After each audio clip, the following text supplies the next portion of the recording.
அன்பு நண்பர்களுக்கு வணக்கம். நேட் லைஃப் ஸ்டைல் மூலமாக உங்களை அன்புடன் வரவேற்றுக் கொள்கிறேன். இன்றைக்கு நாங்கள் வாஷிங்டன் டிசிக்கு வந்திருக்கிறோம். இங்கே முக்கியமான இடங்கள் வாஷிங்டன் டிசியில் இருக்கிறது. என்னுடைய வலது பக்கத்திலே ஆபிரகாம் லிங்கன் மெமோரியல் பிளேஸ் இருக்கிறது. என்னுடைய இடது பக்கத்திலே நீங்கள் பார்த்தீர்கள் என்றால் மெமோரியல் டவர் இருக்கிறது. இது மிகவும் ஒரு முக்கியமான இடம். நான் நிற்கக்கூடிய இந்த இடத்துல பெரிய பெரிய பேச்சாளர்கள் வந்து என்ன செய்வார்கள், முக்கியமான நாட்கள் வரும்பொழுது பேசுவார்கள். ஆனால் இன்றைக்கு உங்களுக்கு நான் ஒரு முக்கியமான ஒரு செய்தியை நான் சொல்லிக்கொள்ள விரும்புகிறேன். ஆபிரகாம் லிங்கன் இந்த தேசத்தின் தந்தை, the father of the nation என்று நாம் இந்தியாவிலே காந்தியை சொல்வது போல இன்றைக்கு அமெரிக்காவிலே இந்த ஆபிரகாம் லிங்கனை ஃபாதர் ஆஃப் த நேஷன் என்று சொல்லுகிறார்கள். எதற்காக சொல்லுகிறார்கள்? காரணம் என்ன? இங்கே இருந்த அடிமைத்தனத்தை அவர் ஒழித்தவர். யாரும் அடிமை இல்லை. மனுஷனுக்கு மனுஷனாக பார்க்க வேண்டும். யாருக்கும் யாரும் அடிமை இல்லை என்பதை அவர் கொண்டு வந்தார். அவர் இருந்த நாட்களிலே சிவில் வார் இருந்தது. அந்த சிவில் வார் எல்லாவற்றையும் தகர்த்து ஒரு ஒற்றுமையை கொண்டு வந்தார். ஒரு ஒற்றுமையை கொண்டு வந்து இந்த தேசத்திற்கு ஒரு சமாதானத்தை கொண்டு வந்தார். அப்பேற்பட்ட மனுஷனை என்ன செய்தார்கள்? சுட்டு கொண்டு விட்டார்கள். பிறருக்காக வாழ்ந்த ஒரு மனுஷர். ஏழ்மையில பிறந்து அவர் கஷ்டப்பட்டு உழைத்து இந்த நாட்டின் ஜனாதிபதியாக இருந்து மக்களுக்காக வாழ்ந்து மக்களுக்காக மரித்த ஆபிரகாம் லிங்கன்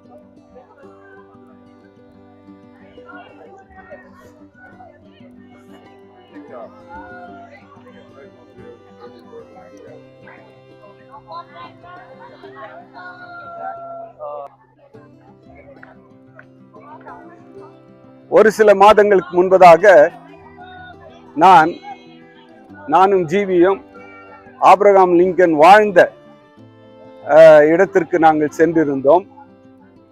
அவர் வாழ்ந்த இடம் இல்லினாய்ல இருக்கிறது. அவர் அங்கே முதலாக லாயராக பணிபுரிந்தார். அவர் லாயராக பணிபுரிந்து அநேக மக்களுக்கு நன்மை செய்தவராகவே இருந்தார்.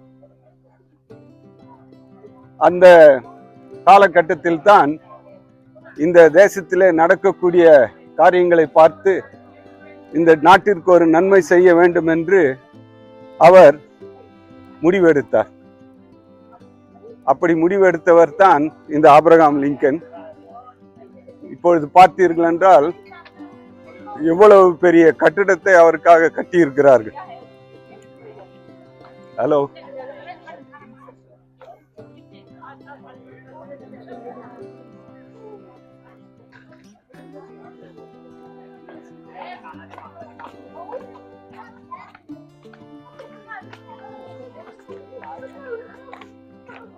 மனித வாழ்க்கையில பிறருக்கு நாம் என்ன செய்கிறோம் என்பது மிகவும் முக்கியமானதாக காணப்படுகிறது. அநேகர் தனக்குத்தானே நமக்கு நாமே என்று வாழ்ந்து வாழ்க்கையை முடிக்கிறார்கள். ஆனால் இப்பேற்பட்ட தலைவர்கள் தங்களுடைய வாழ்க்கையை மற்றவர்களுக்காக தியாகம் செய்திருப்பதை பார்க்கும் பொழுது அது நமக்கு ஒரு பெரிய பாடமாக இருக்கிறது.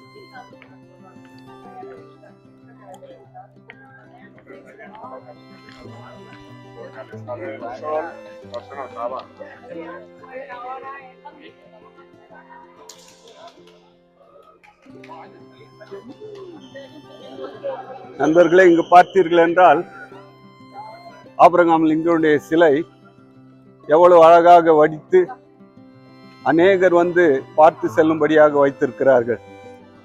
எதற்காக? அவருடைய தியாகத்திற்காக, அவருடைய அன்புக்காக, அவருடைய பாசத்திற்காக என்ன செய்திருக்கிறார்கள்? இப்படிப்பட்ட ஒரு சிலையை அவர்கள் செய்து வைத்திருக்கிறார்கள்.